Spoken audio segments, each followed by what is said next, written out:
কিন্তু রমজানের রোজাদার যখন সারাদিন রোজা রেখে ইফতার সামনে অনুসম ধর্মঘট করেছেন, সারাদিন কিচ্ছু খাই নাই, নাকি রোজা রেখে খাইছেন? খাইছেন রোজা রেখে? বাবারে রোজা রাখুন, এই রোজা যে উম্মতের জন্য কত সুন্দর বাজে, তাই বলতেছিলাম। এই ইফতার নিয়ে বসছেন, 2 মিনিট বাকি, খান না। ফেরেশতারা জিগায় আল্লাহ এখন হারা খায় না, ব্যাপার কি? আল্লাহ কই জিজ্ঞাস না।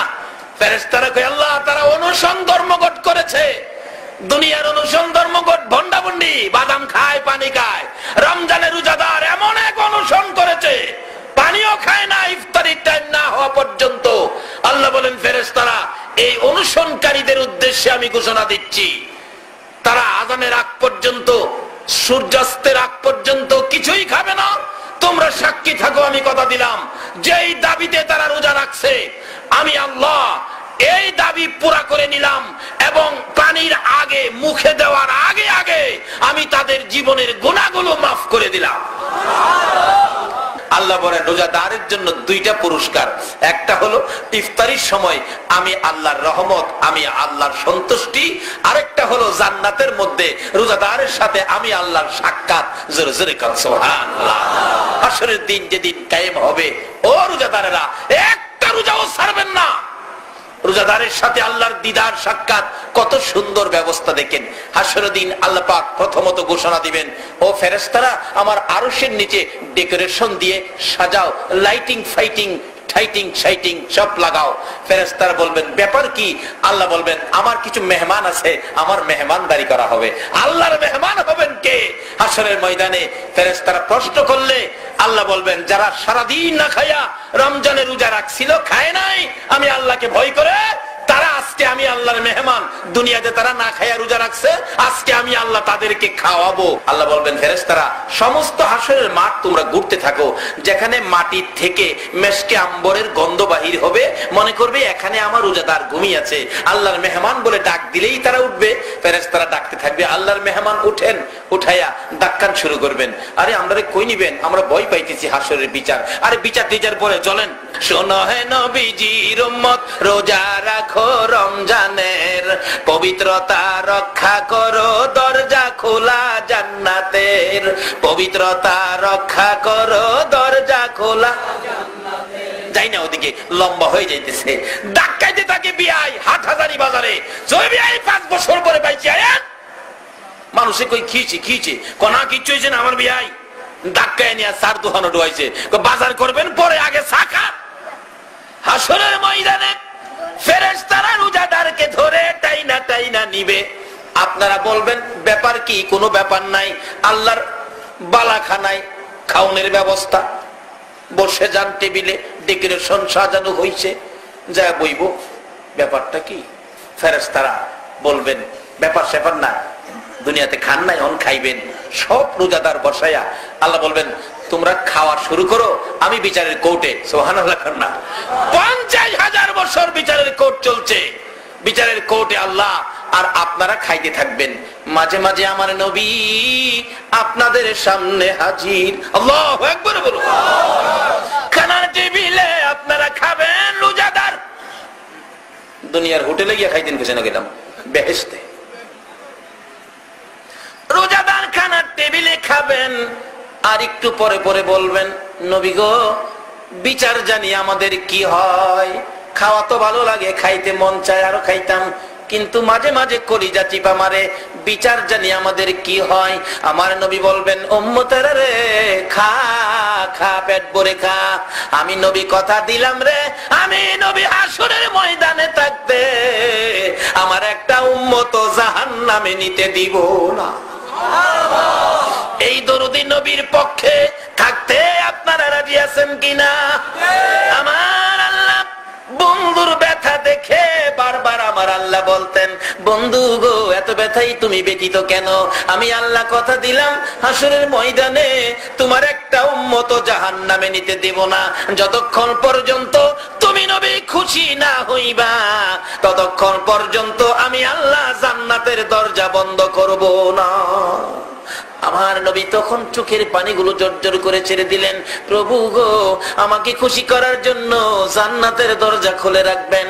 হ্যাঁ বন্ধু, কথা দিলাম, আমাকে যদি খুশি করার জন্য এত কিছু করতে পারেন, আমি একটা দাবি করি, এই দাবিটা আপনি পুরা করেন। কি দাবি বন্ধু?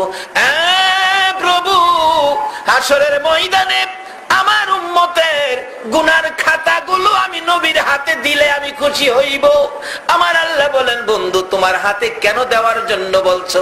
প্রভু গো, আমার উম্মতের গুনার খবর যদি অন্য নবী রাসূল এবং তাদের উম্মতেরা জানে, তাহলে তারা বলবে শ্রেষ্ঠ নবীর উম্মতেরাও গুনাহ করেছে, আখিরি নবীর উম্মতেরাও গুনাহগার হয়েছে, তাহলে আমি নবী লজ্জা পাবো। আমি আল্লাহ কথা দিলাম, তোমার উম্মতের খবর অন্য নবী রাসূল জানবে দূরের কথা, তোমারেও জানতে দিব না। আমি আল্লাহ গোপনে গোপনে মাফ করে দিব। আমার আল্লাহ এত মায়া, এত দয়া যেই নবীর উম্মতের করে, এই নবীর কথাগুলো মানা আমাদের দরকার আছে কিনা? বাবারা বাইরে হাসরের ময়দানে দরদি নবী ওই জান্নাতি আরশের নিচে খানার টেবিলে যায় বারবার বলবেন, ও আমার উম্মতেরা, খা রে, মন ভরে খা, পেট ভরে খা, আমি রাসূল থাকতে একটা উম্মত জাহান্নামে নিতে দেব না।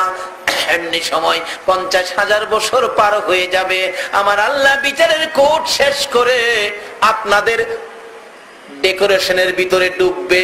আল্লাহু আকবার বলুন। নবীর পক্ষে আসেন, খাইবেন কত? দেখেন না দুনিয়াতে ওই নবীর পক্ষের কত লাভ। নবীর পক্ষে থাকার কারণে আপনাদের চট্টগ্রামের জনাব কাসেম নুরি সাহেব কেবলা সারা বাংলাদেশ খায় না। আরে আমিও তো গৌরবতে চট্টগ্রাম আইছি নবীর খাতিরে। আল্লাহু আকবার বলো। তাই তো বলছিলাম, নবীজির গোলামের, নবীজির আশিকের কোনো চিন্তা নাই, চলো নবীজির জান্নাতে মদিনাতে যাই, চলো নবীজির জান্নাতে কোরআন শরীফে আল্লাহ নিজে কইছে, বাল আহইয়াউন ইনদা রাব্বিহিম ইরযাকুন। এই নবীর পক্ষে যারা আল্লাহকে পাওয়ার জন্য জীবন দিছে, তাদের কবরে আল্লাহ পাক খাওয়ানোর ব্যবস্থা করছে। আপনারা যখন দেখবেন আল্লাহ পাক আসতেছে আরশের নিচে, ওই ডেকোরেশনের ভিতরে আপনারা কেউ কেউ ভয় পাবেন, তখন ডাকবেন, নবী গো আইতাছে। সুবহানাল্লাহ, আইতাছে। আহান নবী বলবেন, ভয় পাইস না, খা, মন ভরে খা, আমি নবী থাকতে একটারেও জাহান্নামে নিতে দিব না। রোজা রাখলে কইব না, না রাখলে? নবীরে ভালোবাসবেন কি রোজা রাখিয়া না রাখিয়া? আল্লাহ কবুল করো, সকালে বলো না আমিন। আমার নবী ডেকে ডেকে বলবেন, উম্মতেরা রে, ভয় পাইস না, প্রভুর সাথে যা কথা বলতে হয় আমি রাসূল বলবো, তোদের বলতে হবে না। প্রভু খাইছে আপনার মেহমান, তারা ভয় পাইতেছে বিচারের জন্য, বিচার জানি তাদের কি হয়। আমার আল্লাহ বলবেন, এখন বিচার শুরু হবে। আমার নবী দুইটা চোখের পানি গাল বেয়ে বেয়ে ছেড়ে দিবে। মওত লক্ষ লক্ষ বছর নুরানি রুহানি জগতে উম্মতের ব্যথায় কাঁদছি, 63 বছর জিন্দেগি দুনিয়ার জমিনে উম্মতি উম্মতি বলে কাঁদছি, মদিনার রওজায় শুয়ে হাজার হাজার বছর উম্মতি উম্মতি বলে কাঁদছি, হাসরের ময়দানে তোমার আরশের নিচে সিজদায় পড়ে উম্মতি উম্মতি বলে কাঁদছি। প্রভু গো, এত কান্দা যে উম্মতের জন্য কাঁদলাম, এমন বিচার করো না যেই বিচারে আমি নবী আবার কাঁদতে হবে। আমার আল্লাহ বলেন, বন্ধু বিচারের কাজ শেষ করে দিলাম, তোমার উম্মতে দুনিয়ায় না খাইয়া রোজা রাখছিল, আজকে আমার খানার টেবিলে, বরকতের টেবিলে 50,000 বছর যারা খাইছে, এই খাওয়ার ভিতরে তোমার উম্মতের বিচার আমি আল্লাহ শেষ করে দিলাম। খাওয়ার ভিতরে বিচার শেষ। আল্লাহর এত দয়া, আল্লাহ কেন পারবে না? দেখুন না, বাচ্চারা খাইতেছে, মা কইতাছে, দেখো যা কইবার আমারে কহে রে, কেউ না, সারাদিন খাইছে না। বাপ দেখেন ডাক ডাক কয়, আজকে আর কিছু করলাম না, খালি খাওয়ার মধ্যে দেখিয়া খাওয়াত না হইলে বুঝাইতাম। দুনিয়ার বাপ যদি খাওয়াত থাকলে সব বিচার শেষ করে দেয়, আল্লাহ হাসরের ময়দানে আরশের নিচে রোজাদারের খানার টেবিলে ফালায়া সমস্ত বিচারের কাজ শেষ করে দিবেন। জোরে বলুন সুবহানাল্লাহ। যেই নবীর উম্মতের সাথে এই ব্যবহার হাসরে করবেন, দুনিয়াতে করেন, কবরে করবেন। খবরে গাউসে পাক আব্দুল কাদের জিলানী রাহমাতুল্লাহ আলাইহির খবরের অবস্থা কি হয়েছিল। খবরে গাউসে পাকের কবরে মুলকিন নকির গিয়া দুইজনে জিগাই আপনার রব কে? গাউসে পাক কিছু কয় না। আবার জিগাইছে রব কে? কিছু কয় না। আবার জিগাইছে রব কে? ধমক মারছে, দুয়ারে থাপাটা ধরছে। দইরা কই রব কে? রব কি করস? তোরার সালাম কালাম কই? দুনিয়ার দরা সহজ, কবরের দরা বড় কঠিন। কি দর? দুইটাই কাঁপতাছে থরথর করে।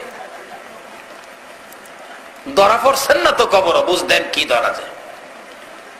আমরা যে নবীর উম্মত, এই নবীর উম্মতের মধ্যে সালাম কালাম থাকতে হবে। রাসূল বলছেন যে আগে সালাম দিবে সে আমার উত্তম উম্মত হবে। আপনারা কি নবীর আদরের উত্তম উম্মত হইতে রাজি আছেন? কি কাজটা করে হইবেন বলুন বাবা, বলুন কি কাজটা করে হবে? তো সহজ কাজ, কালকার থেকে শুরু করেন সালাম। সালাম নাই, একটু শিক্ষিত হইলেই, বড় হাফ প্যান্ট পিনলেই, খারিয়া প্রস্রাব করার সুযোগ হইলেই হ্যাঁ ভদ্রলোক হয়ে গেছে। কোর্টে কাচারিতে, অফিস আদালতে, ব্যবসা বাণিজ্যে গুড মর্নিং, গুড নাইট, এটা বলে ভদ্রতা। ও মুসলমান, ও আশিকে রাসূল, তোমার লজ্জা থাকা উচিত।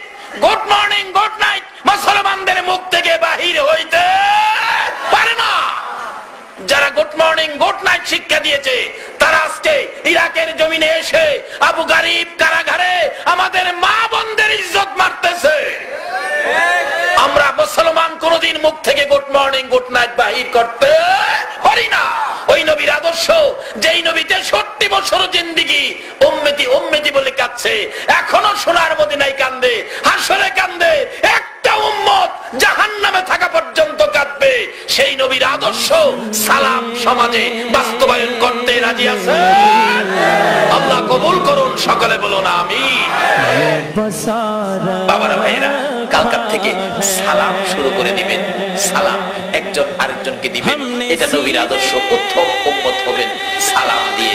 এই নবীর উত্তম একজন উম্মত হতে পারলে লাভ কত। উত্তম উম্মত হয়েছেন আবু বকর সিদ্দিক রাদিয়াল্লাহু তাআলা। যেদিন আবু বকর দুনিয়া থেকে বিদায় হবেন, আবু বকর বলেছিলেন, ওর সঙ্গীরা, আমি মারা গেলে তোমরা আমাকে গোসল দিয়ে কাফন পরে জানাজা শেষে নবীজি রওজার পাশে নিয়ে রাখা নবীজিকে ডাক দিয়ে জিগাইও আমার দাফনটা কই হবে। যদি আমার আচার আচরণে, আমার ভালোবাসায় রাসূল খুশি হয়ে থাকেন, তাহলে রওজা পাকের ভিতর থেকে নবী কথা বলবেন, যেখানে বলে সেখানে দাফন কইরো। আচ্ছা বলুন, আমার নবী এখনো রওজার ভিতর থেকে কথা বলার ক্ষমতা আছে কিনা? আপনারা কে কে এখানে বসে আছেন রাত্র শেষ পর্যন্ত আমার নবী দেখে কিনা? আল্লাহু আকবার বলো। আমার নবী সব দেখতেছে। রওজা পাকের ভিতরে আর এখন শোয়া নাই, নবী বসে আছে। আল্লাহ বলতেছেন, আমার বন্ধুর রওজার পর্দা উঠে দাও। আমার বন্ধু মন ভরে দেখো বাংলার পাগলগুলোকে। কে সে আপনারা? নবীর মায়ার নজরে বসে আছেন। কে সেই আপনারা? কোন মায়ের সন্তান?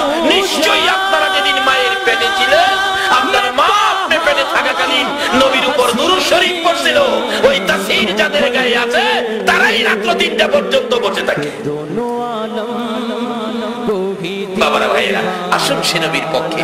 আবু বকর বলেন, আমি নবীর পক্ষে ছিলাম, নবীর আদর্শে ছিলাম, নবীর 1 নাম্বার উম্মত হওয়ার জন্য কাজ করেছিলাম। নবী কবুল করছে কিনা তোমরা প্রমাণ করে দিও। আবু বকরের মৃত্যুর পর গোসল দিয়ে কাফন পরে জানাজা শেষে নবীজির রওজার পাশে হযরত আলী রাদিয়াল্লাহু তাআলা বলেন, আমি ডাকতেছিলাম, হুজুর আপনার গোলাম আবু বকর আপনার পায়ের নিচে হাজির, বলুন কোথায় দাফন করব? কোনো জবাব নাই। আবার ডাকছে, হুজুর আপনার গোলাম আবু বকর হিজরতের সাথী, গুহার সাথী, রাতের সাথী, দিনের সাথী, কোথায় দাফন করব? কোনো জবাব নাই। 3 বারের মাথায় হযরতে আলী রাদিয়াল্লাহু তাআলা কাঁদতেছেন, হুজুর আবু বকরের বেলায় যদি কথা না বলেন, আমি আলীর বেলায় জানি কি উপায় হয়। এমনি সময় দেখা যায় নবীজির রওজা মুবারক থরথর করে কাঁপতেছে। সকল সাহাবীরা তাকিয়ে আছে, ব্যাপার কি, রওজা পাক কাঁপে কেন? ভিতর থেকে বড় মায়ার সুরে আমার নবী ডাকতেছেন, আলী রে, পাগলামি করিস না রে আলী। কই আমার আবু বকর, কই রে আমার আবু বকর, দে দে আমার আবু বকরকে আমার পাশে দাফন করে দে। দাইকা দাইকা নবীর পাশে শোয়ায়। যদি নবীর 1 নাম্বার উম্মতের খাতায় নাম লাগাইতে পারেন, বলে হুজুর এখনো কি দাইকা নবীর পাশে নিবে? যদি নবীর পাশে নবী নাও হন, আপনি যদি বাংলায় শোন, আমার নবীর রওজা ছেড়ে বাংলার জমিনে এসে আপনার পাশে হাজির হয়ে যাবে। কিন্তু আসুন, নিজের ইচ্ছা মতো মন গড়া আদর্শ ছেড়ে দিয়ে নবীর পক্ষে, নবীর আদর্শ, নবীর ভালোবাসায় যায়। যে নবীর পক্ষে আমার আল্লাহ নিজে 24 ঘন্টা দুরূদ ও সালাম পাঠ করেন, যে নবীর ভালোবাসায় আমার আল্লাহ এত কিছু করেছেন, যে নবীর বরকতে সবে বরাত পেয়েছি, রমজান পেয়েছি, সবে কদর পেয়েছি, এত বরকতগুলো যার উসিলায় পেয়েছি। আজকে আমরা সে নবীর উম্মত। তার সাথে সাথে যে নবীর উম্মতের জন্য কবরবাসীদের রুহের মাগফিরাতের সিস্টেম ইসালে সওয়াব মাহফিল, আজকে সেই মাহফিল সবে বরাতের চাঁদে অনুষ্ঠিত হয়েছে। যার জন্য, যার উদ্দেশ্যে মাহফিল, আল্লাহ যেন তাকে মাফ করেন, সেই জন্য আমরা দোয়া করব। আমরা যারা দুনিয়াতে আছি, বাবারে জানি না দুনিয়াটা আমরা না, দুনিয়ার মালিক আল্লাহ। আল্লাহ দুনিয়া ছাড়ার ঘোষণাও আমাদেরকে দিয়ে দিলেন। আল্লাহ কিন্তু আমাদেরও ঘোষণা দিয়ে দিয়েছেন, কুল্লু নাফসিন যায়িকাতুল মাউত, সকল প্রাণী মৃত্যুর কোলে ঢলে পড়তে হবে, অর্থাৎ এই দুনিয়া ছেড়ে দিতে হবে। আমাদেরও ওয়ারেন্ট হয়ে গেছে, ঘোষণা হয়ে গেছে, দুনিয়া ছেড়ে দিতে হবে। তার আগে নবীর পক্ষটা ধরুন, নবীর আদর্শের মধ্যে ঢুকুন, নবীর পছন্দের জিনিসগুলি আমলে নেন। আল্লাহ আমাদেরকে সেই বুঝ, সেই শক্তি, সেই তৌফিক দান করুক। সকলে বলুন আমিন।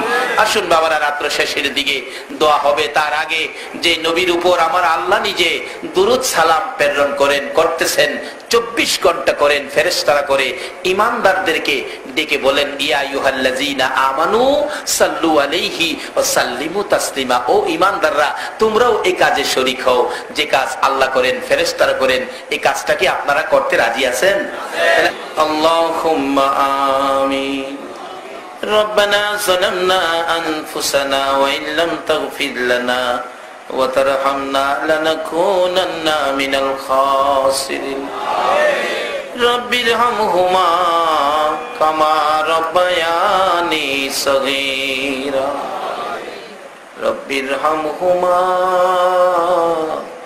কামা রাব্বায়ানি সগীরা। রব্বুল আলামিন, পবিত্র শাবান চাঁদে জান্নাতের বাগানে বসে জান্নাতি মেহমান লইয়া হাত বাড়াইছি। মাবুদ, সন্ধ্যা থেকে নিয়ে রাত্র 3টা পার হয়ে গেছে গো আল্লাহ। এত রাত পর্যন্ত তোমার আদুরের বান্দারা, তোমার নবীর আশেক পাগলেরা কষ্ট করেছে। 2টো হাত তোমার দরবারে বাড়াইছে, একবারে খালি হাত বাড়াই নাই। তুমি যেই নবীর উপর 24 ঘন্টা দুরূদ ও সালাম পাঠ করো, আমরা ওই নবীর উপর দুরূদ ও সালাম মদিনা পাঠাইছি গো আল্লাহ।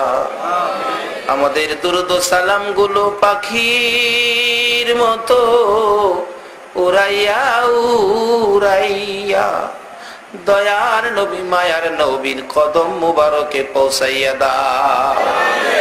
মাবুদ, বাংলার জমিন থেকে দুরূদ পড়লে এত ভালো লাগে গো। মদিনায় যাইয়া যদি এ আশেকের দলেরা দুরূদ ও সালাম নবীরে শুনাইতো, না জানি কলিজায় কত শান্তি লাগতো। ইয়া আল্লাহ, আমাদের দুরূদ ও সালাম গুলো দয়ার নবী, মায়ার নবীর কদম মুবারকে পৌঁছাইয়া দাও। ইয়া আল্লাহ, দুরূদ ও সালাম উসিলা করে, শাবান চাঁদ উসিলা করে, আজকে রাত্র 3টা পার হয়ে গেছে, আমরা যারা হাত বাড়াইছি গো আল্লাহ। মাবুদ, জানি দুনিয়ায় থাকবো না, তারপরেও শয়তানের দুকাই পড়ে, দুনিয়ার মায়ায় পড়ে কত গুনাহ করে ফেলেছি গো আল্লাহ। সকল গুনাহগুলো লইয়া গভীর রাত রাত্রে দুটো করে হাত বাড়াইছি। মউত সারা পৃথিবীর মানুষগুলো দরজা বন্ধ করে ঘুমিয়ে গেছে, কোর্ট কাছারি বন্ধ হয়ে গেছে, দোকানপাট মার্কেট গুলো বন্ধ হয়ে গেছে। তুমি আল্লাহর রহমতের দুয়ার তো বন্ধ করো নাই গো আল্লাহ। আমরা যারা হাত বাড়াইছি কার জীবনে কত গুনাহ হিসাব জিগাইও না। আজকের জন্য কে নামাজি কে বেনামাজি, কে মেয়ে কে পুরুষ কাউরে কিছু কইও না। মাহফিলের উসিলাই পবিত্র চাঁদে দুরুদ ও সালামের খাতিরে আমাদের তামাম জিন্দেগীর গুনাহগুলো মাফ করে দাও মাবুদ। আমরা গুনাহ করতে জানি আর তুমি মাফ করতে জানো। আমরা যে মাফের আশায় হাত বাড়াইলাম, তুমি মাফ করছো নি গো আল্লাহ। একটা ডাক দেন, আল্লাহ ইয়া আল্লাহ ইয়া আল্লাহ। মাবুদ তোমার বান্দারা গুনাহ মাফের জন্য তোমারে আল্লাহ আল্লাহ কইয়া ডাকছে রে। দুনিয়ায় দেখি সন্তানেরা অপরাধ করলে মা বাবা ধমক দেয়, বাড়িতে জায়গা দিবে না। মা বাবার বয়স সারাদিন বাড়িতে আসে না, রাত্র যখন হয়ে যায় বাবা নিজে হারিকেন ধরাইয়া রাস্তায় রাস্তায় ঘুরে আর সন্তানের তালাশ করে। মা দরদি রাত্র 12টা বাজলেও অপরাধী সন্তানের জন্য দরজাটা খুইলা বিনাইয়া বিনাইয়া কান্দে। মায়ের মতো দরদি বাবার মতো দরদি যদি অপরাধী সন্তানের জন্য এত পাগল হইতে পারে গো, তুমি আল্লাহর 99 ভাগ মায়া কই রাখছো গো আল্লাহ।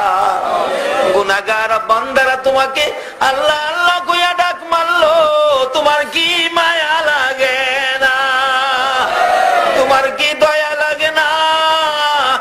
মার কাছে অপরাধ করে মা মা ডাকলে মা সন্তানের মাফ করে দেয়, বাবার কাছে অপরাধ করে বাবা বাবা কইয়া ডাকলে বাবা মাফ করে দেয়। তোমার অপরাধী বান্দা তোমারে আল্লাহ আল্লাহ কইয়া ডাকলো, তোমার কি মায়া হলো না? তোমার কি দয়া হলো না? এই মুহূর্তে আমাদের সকলের জীবনের গুনাহগুলো ক্ষমা করে দাও আল্লাহ। জীবনের গুনাহ ক্ষমার আসার দরখাস্তের পর আর একটা দরখাস্ত করি, তুমি কিন্তু রাগ হইও না। আমি জানি না হাজার হাজার মানুষের মধ্যে কার জানি মানায় মারে মা, মা হারা ব্যথা লইয়া কে জানি দুইটা হাত বাড়াইছে গো আল্লাহ।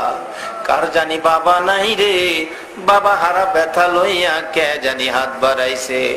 যেই বাবা মাথার গাম পাতাই পড়তো, রাত্রের দিন বানাইয়া পরিশ্রম করে সন্তানের লালন পালন করেছে, এ বাবা কার জানি কবরে গো আল্লাহ। শত পরিশ্রম করেও বাবা যখন বাড়িতে যাইতো, যাইয়া যখন দেখে বাচ্চা কান্দে, বাবা সকল পরিশ্রমের কথা ভুলে গিয়ে সন্তানের টাইনা টাইনা কোলে উঠাইয়া 2 গালে চুমাইতো। জীবনে বাবার কোলে কত পসরা পায়খানাও করছি গো আল্লাহ। বাবা কার জানি দুনিয়ায় নাই, ওই দরদি মা জানি কার কবরে, যে মা শীতের রাত্রে সন্তান যদি ডান দিকে প্রস্রাব করে দিত, মা টাইনা টাইনা বাম দিকে নিত, বাম দিকে প্রস্রাব করে দিলে মা প্রস্রাবের ভিজা জায়গায় শুইয়া সন্তানের শুকনা জায়গায় রাখতো। এই দরদি মা বাবা যার কবরে, প্রভু গো ছোট সময় দেখেছি সন্তান অসুস্থ হলে মা তোমার কাছে জীবন ভিক্ষা চাইতো গো আল্লাহ। ওই মা বাবা যার কবরে আমরা তোমার জান্নাত ভিক্ষা চাই গো আল্লাহ, তোমার জান্নাত ভিক্ষা চাই গো আল্লাহ। ওই সকল মা বাবার কবর গুলো জান্নাতের বাগান বানাইয়া দাও। যাদের মা নাই রে তার জানি কেমন লাগতেছে রে আল্লাহ। মায়ের অভাবীরা কি করে নিজে দেখেছি। একটা মায়ের পাগল ছেলে 4 বছর বয়স, আর একটা মেয়ে 6 বছর বয়স। হঠাৎ করে মা স্ট্রোক করে মারা গেছে। বাচ্চাগুলো মায়ের লাশের উপর গেছে। রে আল্লাহ, মায়ের অভাবীরা কি করে নিজে দেখেছি। একটা মায়ের পাগল ছেলে 4 বছর বয়স, আর একটা মেয়ে 6 বছর বয়স, হঠাৎ করে মা স্ট্রোক করে মারা গেছে। বাচ্চাগুলো মায়ের লাশের উপর শুইয়া রে মা মা কইয়া কান্দে। অবশেষে গোসল করাইয়া কাফন পরাইয়া জানাজা শেষে ঢাকাই থাকতো তারা। আজিমপুর কবরস্থানের দিকে ট্রাকে করে নিয়ে রওনা হলো। বাচ্চা দুইটা মায়ের লাশের পাশে বসে একটু পরে পরে ছোট্ট ছেলেটা ডাক মারে, মা মা গো, কথা কও না গো মা। বাবা পাশে বসে চোখের পানি ছেড়ে দেয়। ছোট ছেলেটা জিগায়, আব্বু আমার আম্মু কথা কয় না, এত ডাক ডাকি, ব্যাপারটা কি? আমার আম্মু কই যাবে গো আব্বু? বাবা বুঝানোর জন্য বলছে, তোমার আম্মু বেড়াইতে যাবে। মেয়েটা একটা চিৎকার মারছে, আব্বু আমার ছোট ভাই বুঝে না, আপনি মিথ্যে কথা কন। আমার আম্মু বেড়াইতে গেলে শাড়ি পরে যাইতো গো বাবা, আজকে দিয়ে আমার আম্মু সাদা কাপড় লাগাইছে। বাবা কান্দে, মাবুদ কি আগুন লাগাইলা বাবা হইয়া, সন্তান বুঝাইতে পারি না। অবশেষে লাস্ট ট্রাক যখন আজিমপুর কবরস্থানের গেটে থামলো, লোকেরা খাট কাঁধে লইয়া ভিতরে ঢুকলো। কবরের পাশে নামাইলে দুইটা লোক কবরে নাইমা লাশে ধরে টানতেছে। বাচ্চা দুইটা কাফনের উপরে দিয়ে মায়ের পায়ে পড়ে কান্দে, মা মা গো, আমরা রে ফালাইয়া যাইও না। আমরা কারে মা মা কইয়া ডাকবো? রাত্র হইলে আমরা কার গলায় ধরে ঘুমাবো গো? আমরা রে ফালাইয়া যাইও না গো মা। কোনো কথাই মানলেন না। লোকেরা বাচ্চা দুইটাকে সরাইয়া কবরে দিয়ে জীবনের বিদায় করে দিলে। বাচ্চাগুলো বাসায় যেতে চায় না, মায়ের সাথে কবরে থাকবে। বাবা শেষরাইয়া বাহির করে রিক্সা করে রওনা হলেন, বাসায় যাবে। একটু পর পর বাচ্চাগুলো রিক্সার সিটের উপর দাঁড়াইয়া পিছনের দিকে তাকাইয়া তাকাইয়া ডাক মারে, মা আমরা রে কেমনে বিদায় দিলা ও মা। হ্যাঁ, মায়ের অভাবী মায়ের দুঃখী, বাবার অভাবী বাবার দুঃখী, কে জানি হাত বাড়াইছে রে আল্লাহ। এই মুহূর্তে ওই সকল মা বাবার কবর গুলো জান্নাতের বাগান বানাইয়া দাও। ইয়া আল্লাহ, মা বাবা যার দুনিয়াতে আছে হায়াত বাড়িয়ে দাও। মা বাবা কেমন জিনিস বোঝার তৌফিক ছেলে মেয়েদেরকে দান করে দাও। ইয়া আল্লাহ, দাদা দাদি, নানা নানি, শ্বশুর শাশুড়ি, আলিয়া ওলাদ, বংশধর্মই মুরব্বী, পাড়া প্রতিবেশী, খানদানবাসী, মহব্বতী যারা কবরে গো, সকলের কবর জান্নাতের বাগান বানাইয়া দাও। মাবুদ, খাস করে আজকে যে উদ্দেশ্যে মাহফিলের আয়োজন করা হয়েছে, মরহুম নুরুল ইসলাম সওদাগর সাহেব আর দুনিয়ায় নাই রে আল্লাহ। ওনার আলিয়া ওলাদেরা ওনার রোহের মাগফিরাতের জন্য মাহফিলের আয়োজন করেছে। আল্লাহ, এই মাহফিল তুমি কবুল করো। এই মাহফিলের উসিলাই ওনার জীবনের ভুল ত্রুটি থাকলে দয়া করে ক্ষমা করে দাও গো আল্লাহ। ওনার পক্ষ থেকে আমরা সকলে মিলে তোমার কাছে ক্ষমা চাই। ওনার কবরখানি জান্নাতের বাগান বানাইয়া দাও গো আল্লাহ। ইয়া আল্লাহ, এই বংশ থেকে আরো যারা কবরে, এই খানদানবাসী আরো যারা কবরে, এই মাহফিলের উসিলাই সকলের কবর জান্নাতের বাগান বানাইয়া দাও। ইয়া আল্লাহ, খাস করে যারা দুনিয়াতে আছেন, ওনার আলিয়া ওলাদ, বংশধর, খানদানবাসী সবাইকে তোমার কুদরতি হাতে দিয়ে গেলাম। সকল প্রকার আফত বিপদ, আযাব, গজব, অ্যাক্সিডেন্ট, বালা মুসিবত, শয়তানের শয়তানি, দুশমনের দুশমনি হইতে বাঁচাইয়া রহমত, বরকত, শান্তি দ্বারা ভরপুর করে দাও গো আল্লাহ। ইয়া আল্লাহ, খাস করে এই মাহফিলে এত রাত পর্যন্ত যারা কষ্ট করেছে, আমাদের মধ্যে যারা অভাবী, অভাব দূর করে দাও। যারা বিমারি, বিমার শেফা করে দাও। যারা ঋণগ্রস্ত আছে, ঋণ থেকে মুক্ত করে দাও। ইয়া আল্লাহ, যারা বিপদে আছে, বিপদ থেকে উদ্ধার করে দাও। যারা নামাজি, নামাজ কবুল করে দাও। যারা নামাজ পড়ে না, নামাজের বুঝ দান করে দাও। ইয়া আল্লাহ, যারা বিদেশ থাকে সহি সালামতে রাখো। যারা বিদেশ যাবে, মনের আশা পুরা করে দাও।